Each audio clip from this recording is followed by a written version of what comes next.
So firstly, I would like to acknowledge that this seminar is being held on the traditional lands of the Gubbi Gubbi people, who we pay respects to elders past, present and emerging.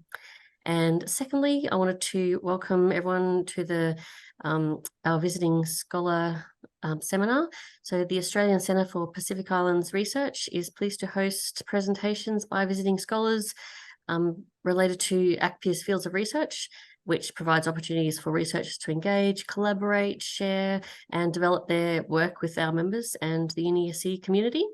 So ACPIR welcomes Professor Serena Lucrezi, who is presenting her work in sustainable marine tourism. Serena is an associate professor at Northwest University in South Africa and holds a PhD in environmental science, which she completed at UniSC. She is an ecologist and marine social scientist, but rather than continuing to speak about Serena, she's going to fill you in on what her background is and what she will be speaking about today. So I won't take up any more of your time and I'll pass you over to Serena. Thank you. Thank you so much, Melanie. Can you all hear me? Yes. Okay, great. Thank you so much for having me today and welcome. I hope you're going to enjoy this presentation. So as you know now, I studied at the University of the Sunshine Coast, so it is an honor for me to come back, although virtually, to give this lecture.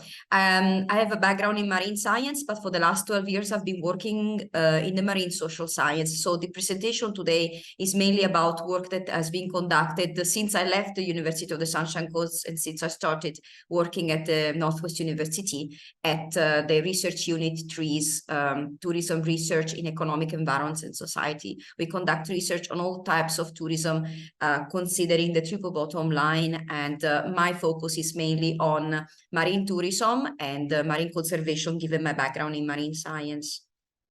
So today's presentation is about work that has been conducted on marine tourism and the pathways towards marine conservation based on the research that has been done and examples that I will provide. And then at the end of the presentation, the floor, I understand, will be open for 10 minutes for questions and like a discussion, considerations. So I apologize because the presentation, I had to try to keep it short. There's many things that one can talk about, but I hope you still find it useful and enlightening for those of you who are interested in this type of research and are already conducting this type of research. So let us begin. Let me just... Okay, so marine tourism is recognized today as a form of mass tourism. When we say marine tourism, we usually think of going to a tropical destination to enjoy the white sandy beaches, or going on a cruise, or going on a scuba diving trip. But there are actually many different forms of marine tourism. And marine tourism continues to evolve with new and more recent forms emerging, such as scientific tourism or marine volunteer tourism, and among other types. The end of World War II resulted in an improved quality of life for people and more time and money available for leisure activities and traveling. And additionally, the majority of the human population lives along the coastlines of the world, making coastal recreation which in the context of the presentation I will consider as part of tourism.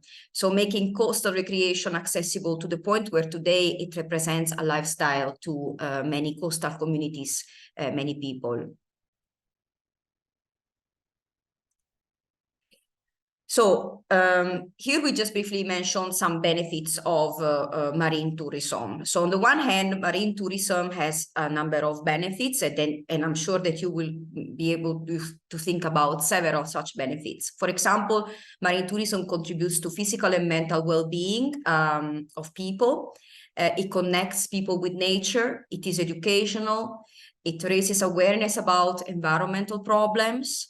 It positively impacts the economy of communities through job and business creation, and can financially support conservation endeavors, including the establishment and upkeep of marine protected areas. And these are only some examples of the positive impacts of marine tourism.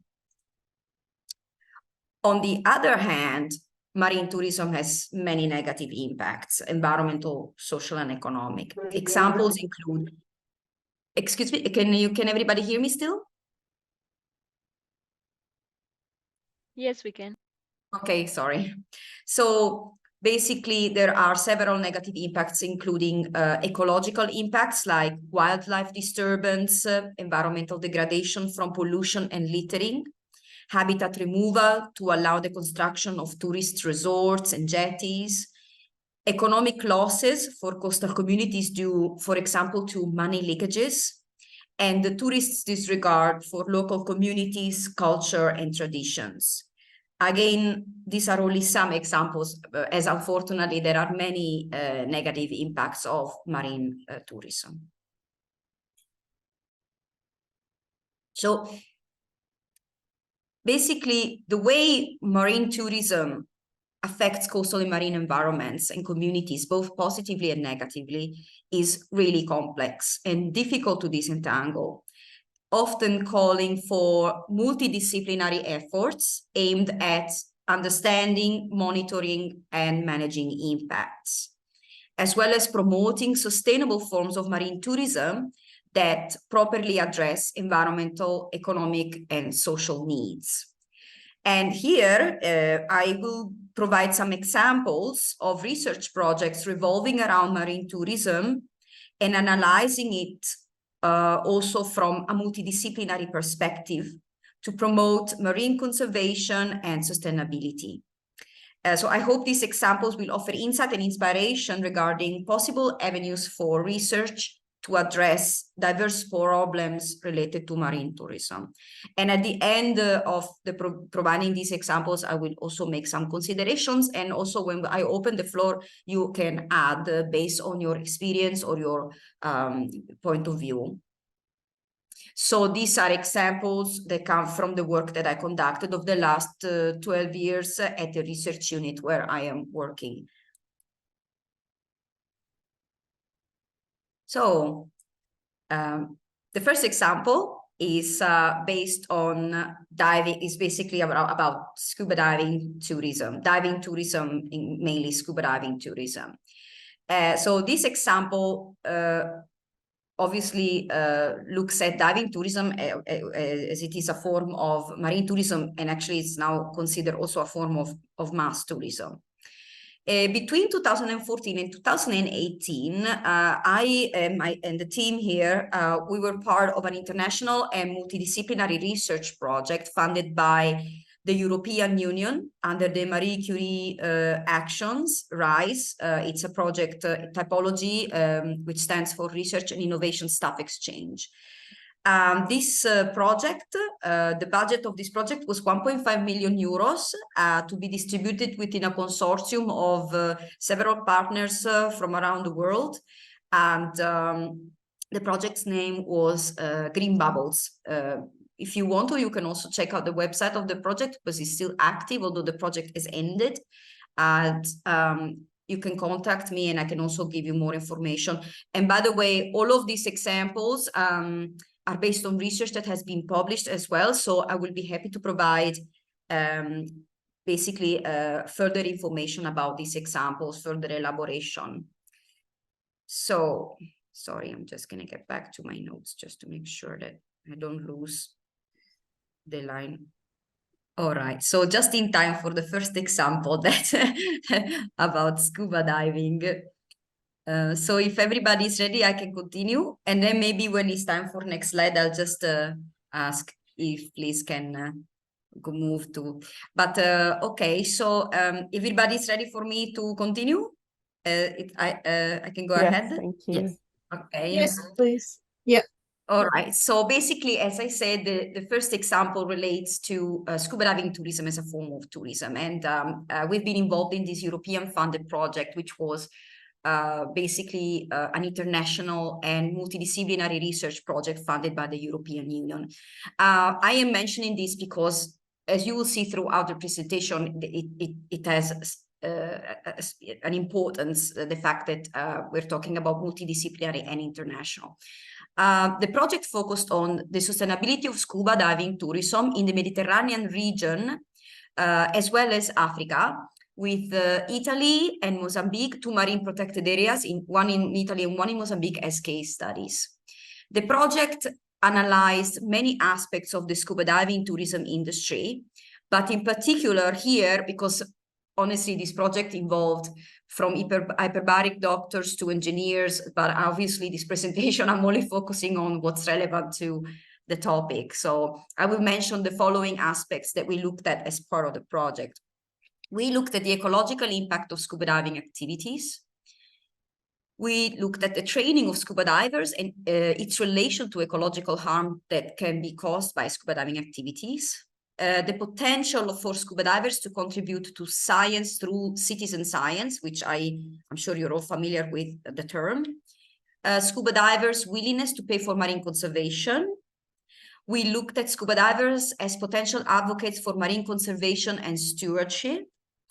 The relationship between the scuba diving tourism industry and marine protected area governance authorities, and also other stakeholders. The involvement of the scuba diving tourism industry in community engagement to support marine conservation. And last, the introduction of ocean literacy in schools to instill interest in marine environments, conservation and scuba diving among children. So generally our goal with this project in the context of scuba diving tourism and marine conservation was to assess the status quo in terms of management and activities and evaluate how to best support more environmentally conscious scuba diving tourism and cooperation between the industry and other stakeholders to support conservation and eco-conscious forms of tourism, such as scientific tourism, so citizen science-based tourism. The methods that we use to carry out all of these assessments that I just mentioned ranged from questionnaire surveys targeting scuba divers and residents, coastal residents, to semi-structured interviews and focus groups with members of the diving industry, community, and marine park managers and rangers. And we also did underwater monitoring of divers and dive sites. So this is where the multidisciplinarity of the project was important, because we had marine biologists working together with social scientists, working together with economists and so on, in order to carry out a holistic assessment of the scuba diving tourism industry at the case studies. Okay, so the results of our research yielded several outcomes, including positive and negative ones deserving particular attention. And specifically, in relation to what I mentioned earlier, I will mention the following outcomes. So one, the ecological impacts caused by scuba diving activities at the case studies was highly connected with levels of accumulated diving experience, proper training, and diving specialization, meaning that we found an important relationship between diving experience and the type of training received and basically the likelihood of ecological damage at dive sites, contact behavior, and so on. Second, we found that scuba diver training should consider novel forms of training where contact with the bottom is avoided to reduce negative ecological impact throughout a scuba diver's development and interaction with habitats. I was actually myself part of experimental training. So I did my open water course as a scuba diver entirely neutrally buoyant, so no contact whatsoever with any substrate during training. So I had to do all of my exercises while being neutrally buoyant, and it was just part of experimental research that we were conducting to prove that this type of training reduces the chances of contact behavior underwater. Then we also found that scuba divers are interested in participating in scientific activities. Although usually it is highly trained scuba divers who end up being involved in some of these activities, especially when it comes to like doing like citizen science revolving around archaeology and so on, and also monitoring of the Mesophotic zone and which is very great depths and so on. There are also some other considerations to make regarding the scuba divers' willingness to participate in citizen science, but I will elaborate a little bit more later when I give you the second example, which revolves around scientific tourism. Then we found that scuba divers are willing to financially support marine conservation on top of what they pay.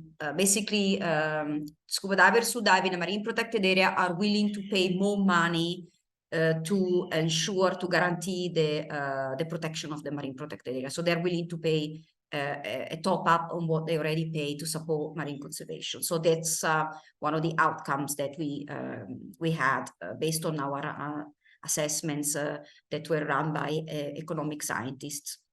Then we found that scuba divers have a huge potential to become advocates for marine conservation, for example, through the narratives of underwater photographs and social media. We found that the relationship between the scuba diving industry and governance authorities and other stakeholders can be very complicated, especially when the industry feels unheard and used for financial purposes. For example, the scuba diving industry, you will be probably familiar with conflicts between scuba diving industry and fishing industry in marine protected areas. There's a very common type of conflict. And also here we found similar types of conflict where, for example, the scuba diving industry felt that the governance authorities of the marine protected area were favoring other stakeholders like fishers and so on over scuba divers and exploiting, but at the same time exploiting them financially. Then we found that the scuba diving industry and related industries, such as the marine mammal tourism industry, can engage local communities in educational activities involving children to support ocean literacy and environmental monitoring, although resources to support initiatives are limited. And I mean, I have a whole paper that I wrote about this. We launched an initiative in one of the case studies where we involved the scuba diving industry and other stakeholder groups.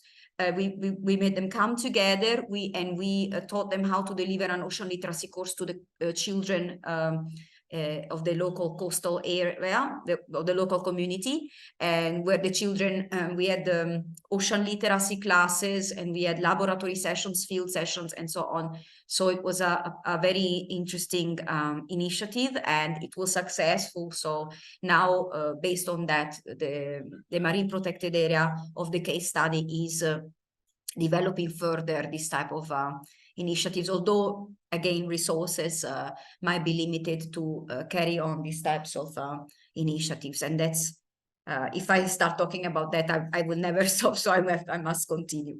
And last, we found in Italy, ocean literacy has been experimentally introduced in some schools, and assessments of the impact on children is currently being assessed. There's a PhD student in Italy who's working with my collaborator, and she's doing some pre-post studies on the effect of introducing ocean literacy into the curriculum of the secondary and high school pupils.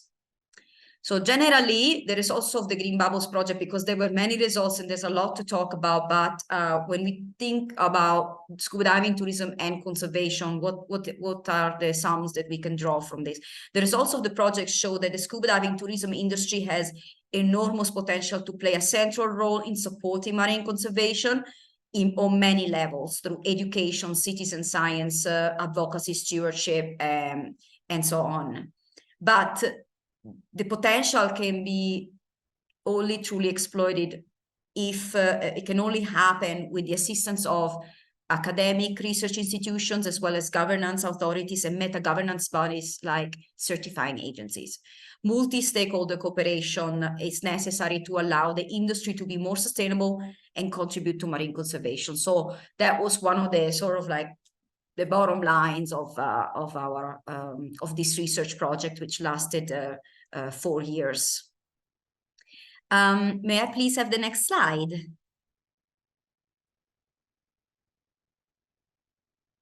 I think I can. Can you see? Oh, okay, great. I can also see now.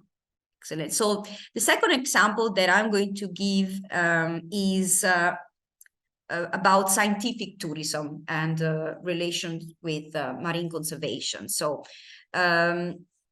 scientific tourism is called many names, and sometimes it's used interchangeably in the context of marine tourism. It's used interchangeably with marine volontourism or marine volunteer tourism, although marine volunteer tourism can be about active conservation activities like restoration and so on, and not necessarily citizen science, strictly speaking, citizen science. But the terms are used interchangeably. So I will give you an example based on scientific tourism or marine volunteer tourism. Following the work of the Green Bubbles project on citizen science, and starting in 2018, we've been working on the profiling of marine volunteerists with a focus on their contribution to marine conservation and science, and the potential of marine volunteerism to contribute to marine conservation. Working on case studies from the Global South, including South Africa, Mozambique, and Madagascar, we looked at the following aspects. First, the analysis of different forms of marine volunteerism. In fact, we chose at each of the 3 countries that we investigated, we selected a specific type of offering, like a specific business offering marine volunteerism that would be, would have a certain profile that would differ from the profile of the next one and the next one, because we wanted to look at the difference between different types of offerings. We also looked at the profiling of participants and their perception regarding the experience as a volunteer tourist. We looked at the impacts of participation in marine volunteerism on participants, so the impact of participation on participants, and people's interest in marine volunteerism, including barriers and enablers. So we were looking at active participants in marine volunteerism and potential participants in marine volunteerism. And we used we mainly use a quantitative research. We use a structured questionnaire surveys to collect the data for this research, but we also conducted interviews with basically the managers of marine volunteerism programs and businesses and organizations and so on. And we also conducted observations at the case studies of different activities taking place. May I please have the next slide?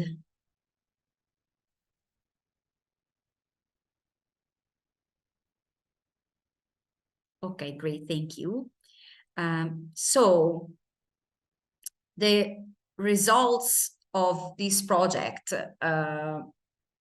particularly emphasize the following. Again, there's so much to talk about, but I will just focusing on these elements. So first, we found that there are different forms of marine volunteerism attracting different types of markets depending on the ecosystem under basically that is at the center of the program, or the species and activities involved. For example, you can have like a program that's focused on scuba diving activities and monitoring of reefs. You could have a program that's focused on the tagging of releasing of sharks, and one that is focused on the monitoring of wild dolphin populations. So some programs will be highly scientific and attract marine science students, for example, as a market, whereas others will give more room for tourism experiences, attracting more non-scientists and like other types of like perhaps older people, retired people who want to have an experience like that and so on. So there's a great variety of possibilities and markets that must be considered. Marine volunteerists form different clusters, so there are many kinds, but regardless of the type, we found that tourists really emphasize the importance of scientific legitimacy and evidence of their contribution to marine conservation in order for them to have a meaningful and enjoyable experience. And this was one of the main findings of our research, very important because marine volunteerism and scientific tourism and so on are often criticized for greenwashing and for like selling something that's not really what's going to happen and not really contributing to science. So just using excuses to draw people to spend money, because also one of the things is that marine volunteerism is considered a very, very expensive form of tourism, and sometimes it is. So there are many things that can make marine volontourism look bad, but so it's important to consider what is the perspective of the potential or active participant in order to make plans to make sure that marine volontourism does contribute to science and conservation. So tourists really care about scientific legitimacy, and they want to see that their contribution has resulted into some kind of tangible outcome for marine conservation and for science. Also, when it comes to the impact of participation, we found that marine volontourism has a positive impact on the participants. In particular, it increases an affinity to science and enhances experiential engagement in marine conservation through hands-on activities. So that was what was one of our main findings.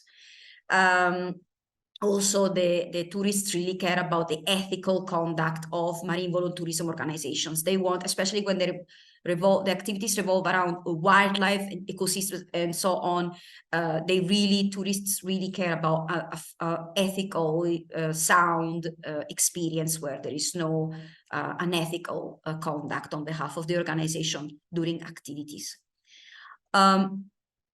Concerning interest in marine volontourism, people are interested in marine volontourism, but obviously when we did our survey, we targeted people who were likely to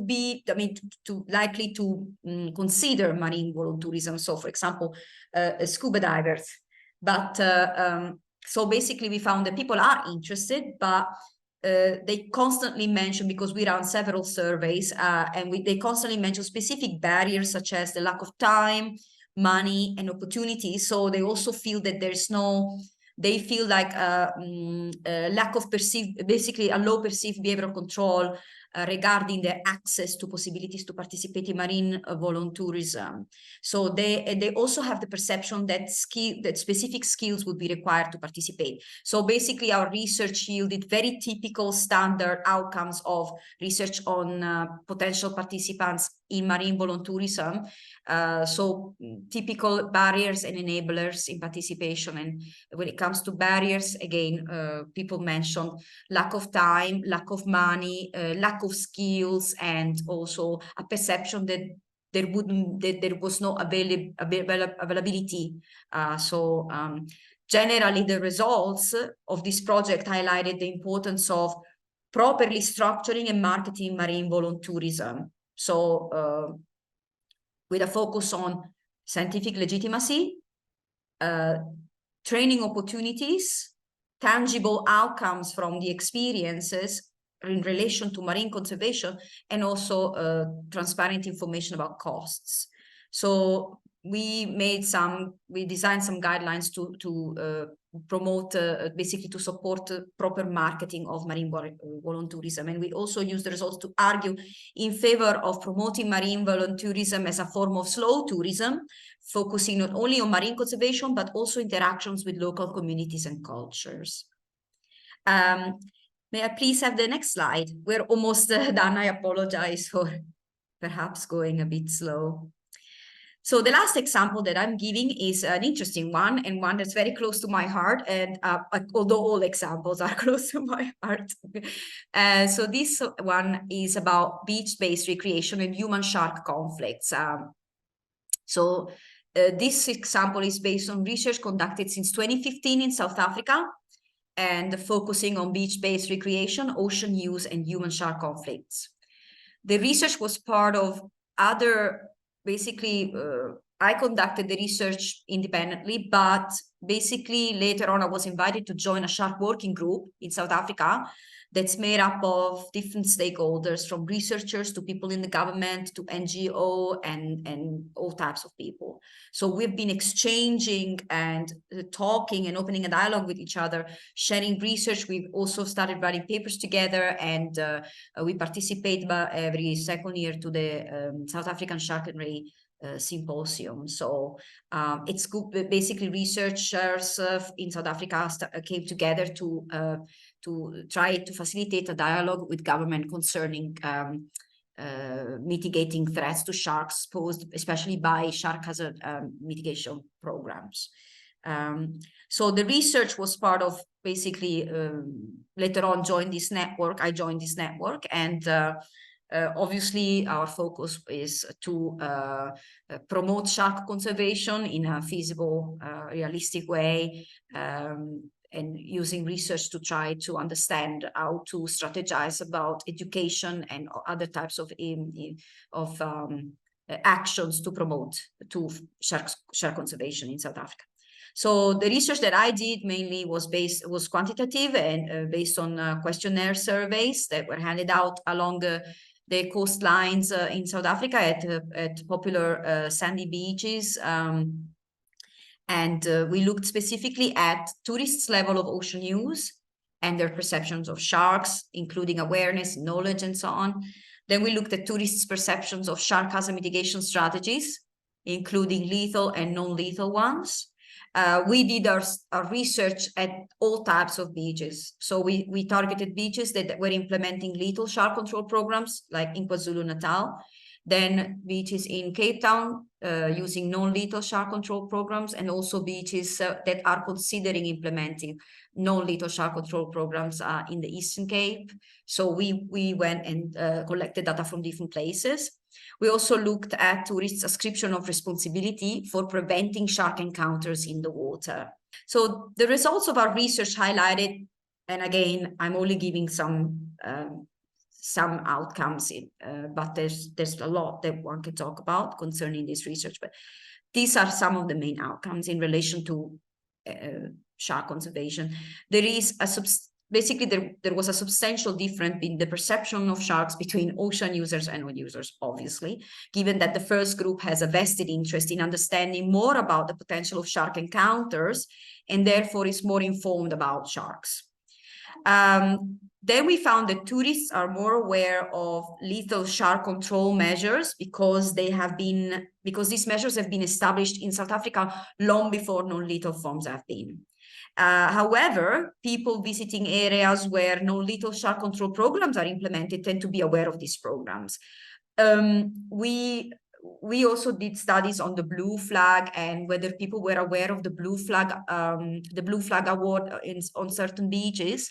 And we found that sometimes beach tourists mix up the blue flag with the shark flags on beaches where shark spotting is done. So it was quite interesting. But basically, in Cape Town, where shark spotting is implemented as a non-lethal shark control strategy, people tend to be aware, of course, of the presence of the program. And then we found that, which was very interesting, that basically tourists misunderstand how certain forms of non-lethal shark control work, specifically electrical shark repellents. Some people, a lot of the participants in our research believe that electrical shark repellents are more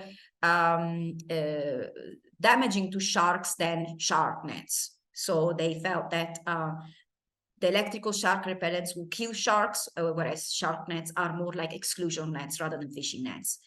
Last, we found that although tourists believe in the efficacy of both lethal and non-lethal shark control programs, so they believe that shark nets and drum lines, as well as shark spotting, are effective in preventing interaction between people and sharks in the water, there was a high ascription of responsibility for preventing shark encounters in the water. So this was very important for our research.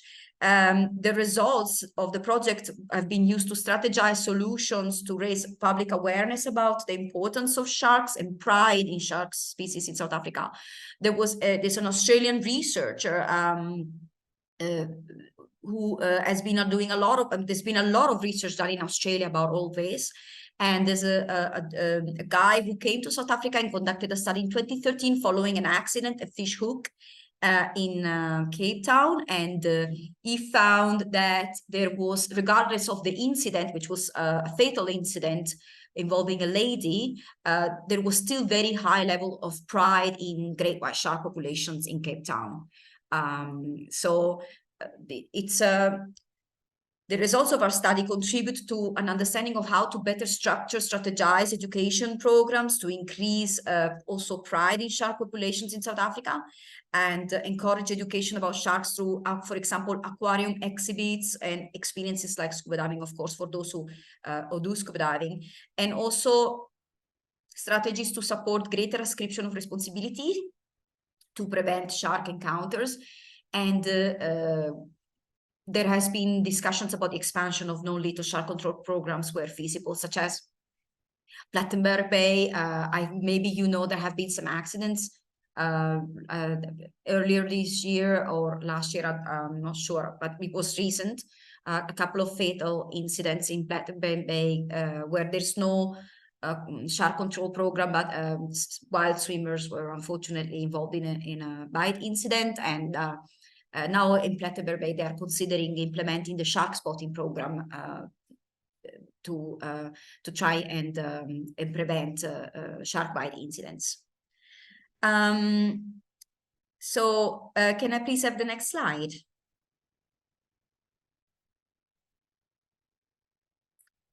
So these are basically the three examples that I provided, and I had to be very quick, and I apologize about that, but there are some sort of overall considerations that I made regarding these examples, and always thinking about marine tourism and marine conservation.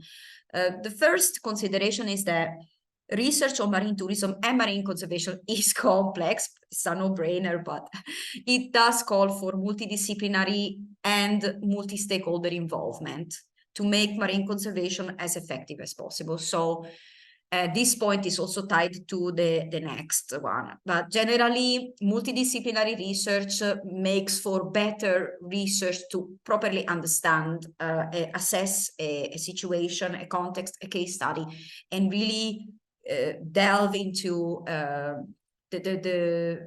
basically the issues of an area with regard to marine tourism activities, and how these activities can be managed, marketed, and in order to be sustainable. So especially the example of Green Bubbles, the scuba diving project, we really managed to get a lot out of that project because of its multidisciplinary nature. And obviously, when you've got results that come from multidisciplinary efforts, governance authorities are more likely to basically uptake these results. And another consideration is that research on marine tourism aimed to support marine conservation needs a dialogue between researchers and other stakeholders that could last many years. So a long-lasting dialogue, so that changes and strategies can be implemented and implementation can be guided. Often it happens that, and this has been a complaint for many projects, people will go, they do something and get out and sort of leave the case studies and the stakeholders to their own devices to implement certain strategies. So it's important to open the dialogue with stakeholders, all stakeholders, in order to co-design and also co-create ideas and strategies to make marine tourism sustainable, grow sustainably, and also think of new forms of marine tourism that can be promoted in a location and involve the local communities, come up with any kinds of strategies. So multidisciplinarity and long-term relationships with stakeholders make for really good research that can really contribute to marine conservation. So efforts should be made to create long-term projects and seek obviously reasonable funding to support these projects, because I mean, Green Bubbles was a project that the budget was 1.5 million euros, and one needs resources and money that must be invested, of course, in research and must be invested in the study locations. And also we also try to give some feedback to the European Commission about the way that the money should be managed, because the European Commission, with regards to the RISE scheme, has certain guidelines as to how to use the money. But during our experience, we felt that, for example, it would be good if one could have money that can be really truly invested in the capacity building and development of stakeholders at case study, rather than focusing on investing in the researcher. One should invest in the researcher and also the development of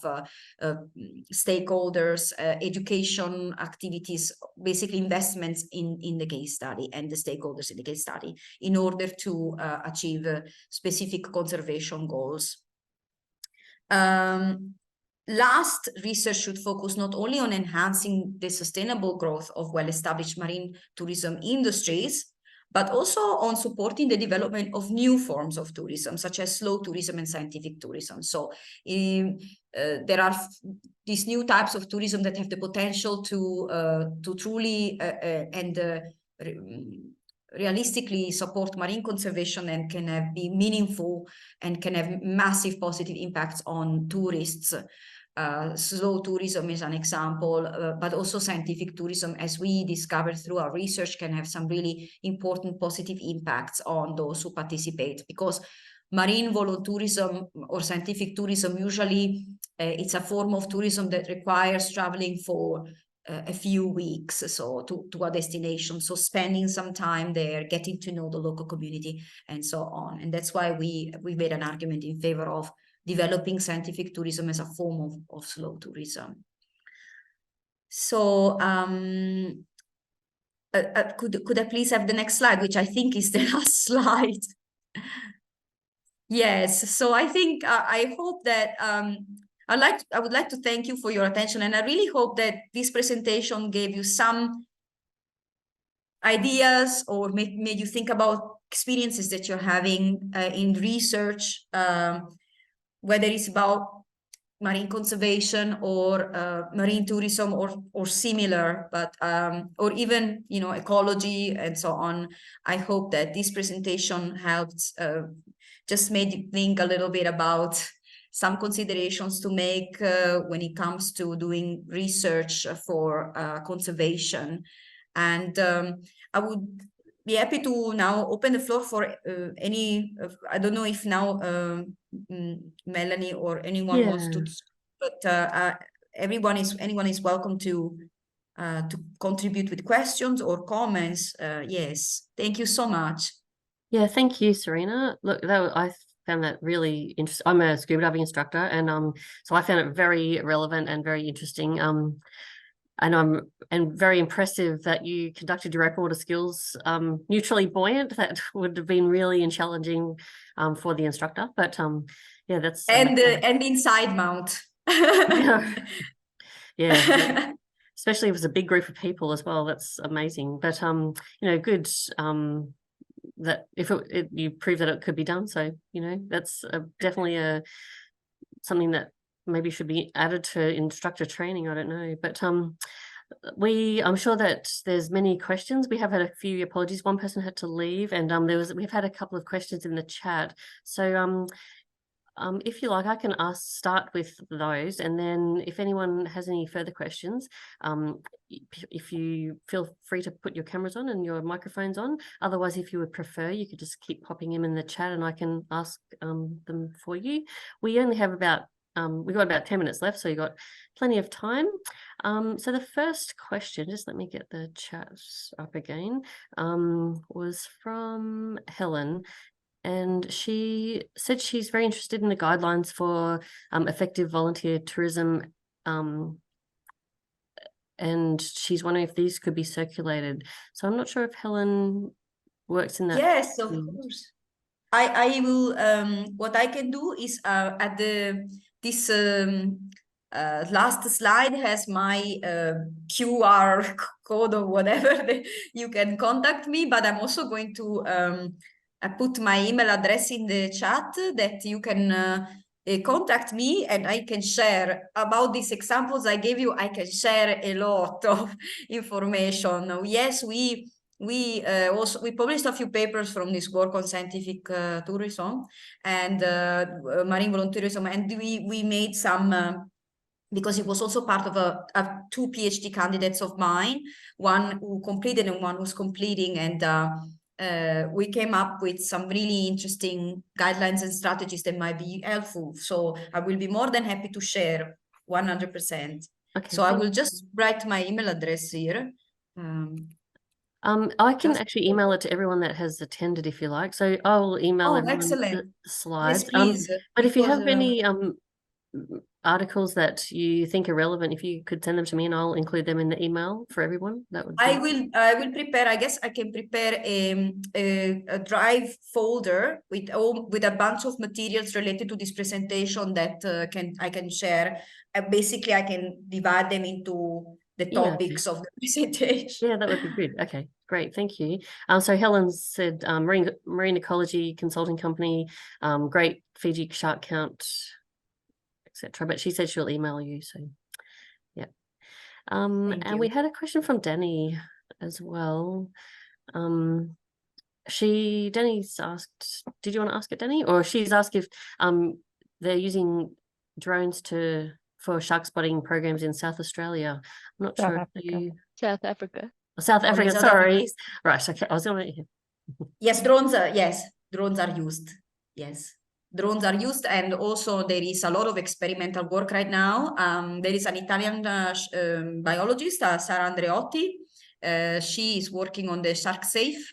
Shark safe is a barrier that resembles kelp forests, and the barrier is being tested in certain ocean waters to see whether it will work, because one of the problems with the non-lethal shark control program in South Africa is that shark spotters need spotting, which must happen in the top of the mountain, and Cape Town, the topography of Cape Town is such that allows such spotting to take place, whereas if you go to Durban, towards the north, there is no such vantage points from which you can look down and see. So there must be other strategies used, but here in South Africa they use aerial surveys, drones, also boat-based surveys, and obviously the shark spotting program, and the South Africa KwaZulu-Natal Sharks Board has been replacing the nets with the drum lines, which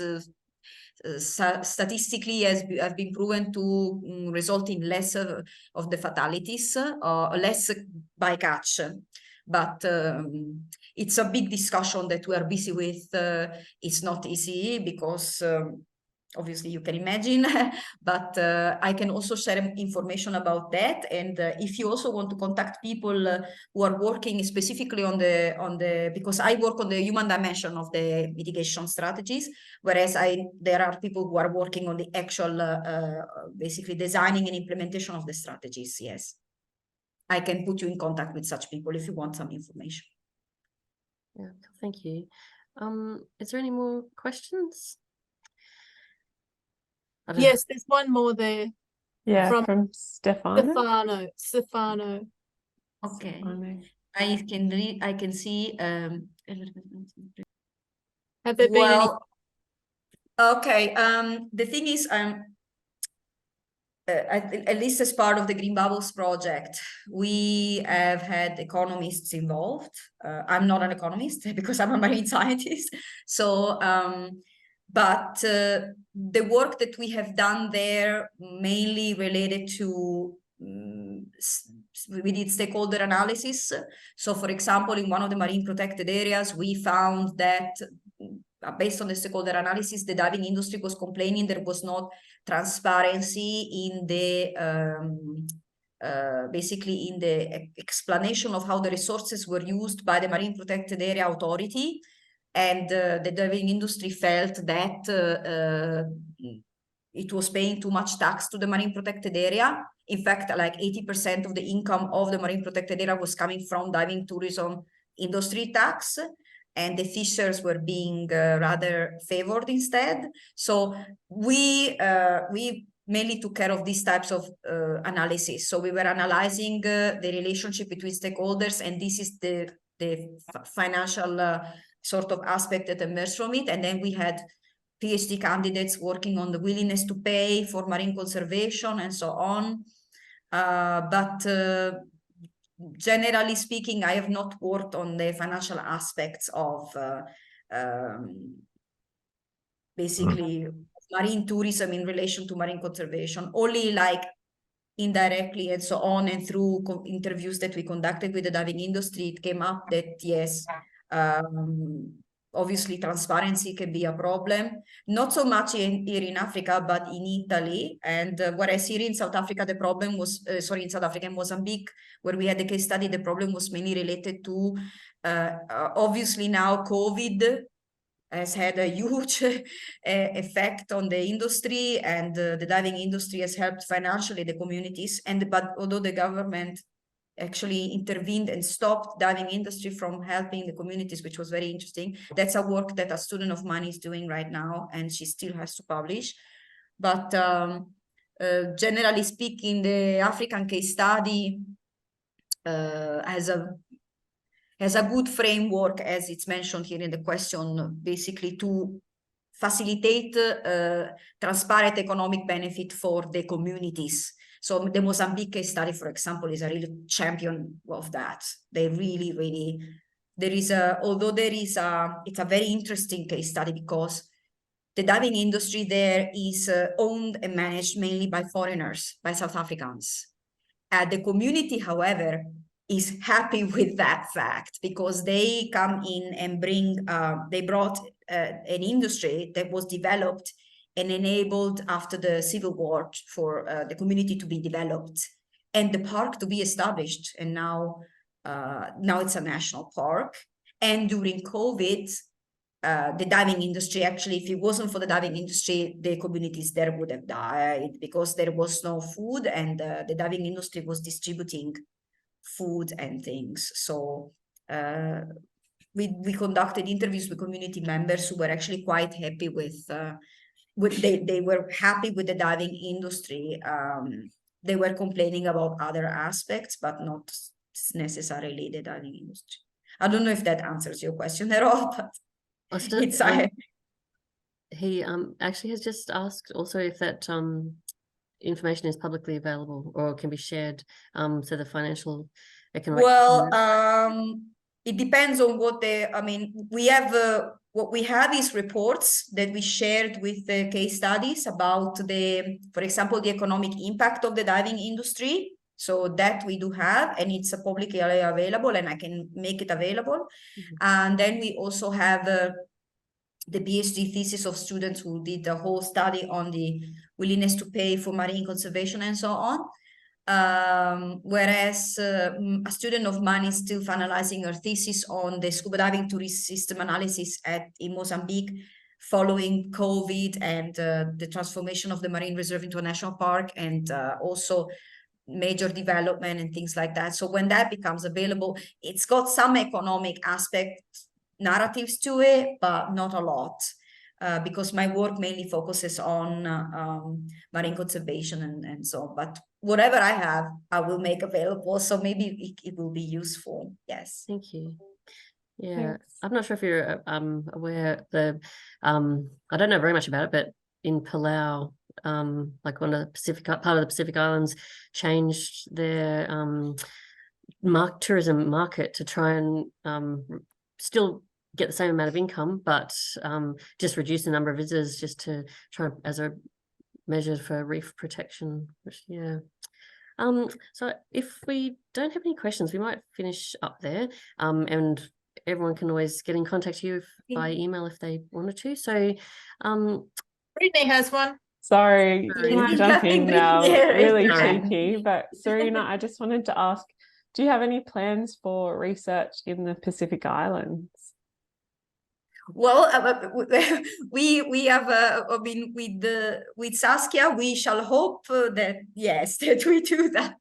But it would be wonderful, yes. I mean, my work started in the Pacific area because I did work I was working on the sand islands of the Sunshine Coast and of Queensland. So I worked on Fraser Island and Stradbroke Island, Morton Island, and I did, but it was mainly ecology work, but I was working on the impacts of marine tourism activities, ecological ones on the sandy islands, but Pacific Islands. It will be wonderful, of course, to create a network of where we could either that could network work that is being done, because I mainly focus on obviously the Western Indian Ocean, and the Mediterranean Sea. That's where I've done most of my work. But it would be wonderful to create some kind of network that can look at specific aspects of marine tourism and marine conservation, but on a network level. That would be wonderful,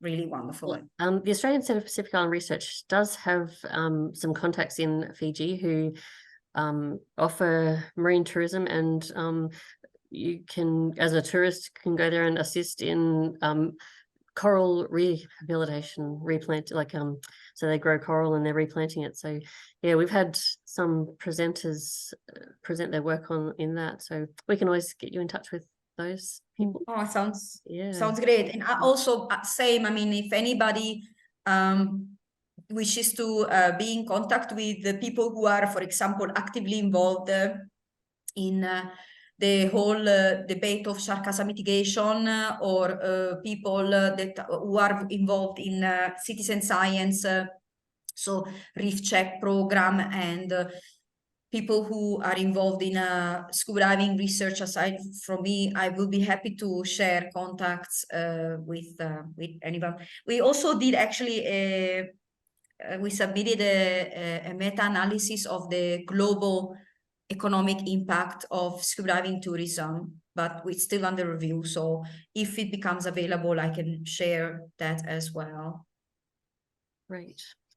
So if there's no more questions, I would like to, well, I think we'll call it there. So thank you very much, Serena, for your presentation and for taking the time out to talk with us today, particularly given the time difference. Thank you for getting up so early. And thank you everyone for joining our presentation today. And it was lovely to see some new names and faces. So if you are not on our mailing list, and if you've come across this through other means, please let us know and we can add your name to the mailing list for any future presentations. Otherwise, thank you very much. We had some very positive feedback in the chat. So I see, that's so sweet. Thank you so much. And I would like to thank you, especially Melanie, Brittany, Ines, and all the people who organized it, and especially Saskia, because if it wasn't for her, I wouldn't be here to give this talk today. So thank you so much, Saskia. Actually, I suppose I can let everyone know that anyone who's on the coast, that you're hoping to be here sometime in the near future, so they can always catch up. I want to be there. I really want to. And the same, if you are wanting to come to South Africa, you please contact me for research or study or other. Yes. Thank you. Thank you. Thanks. Thank you. Thank you.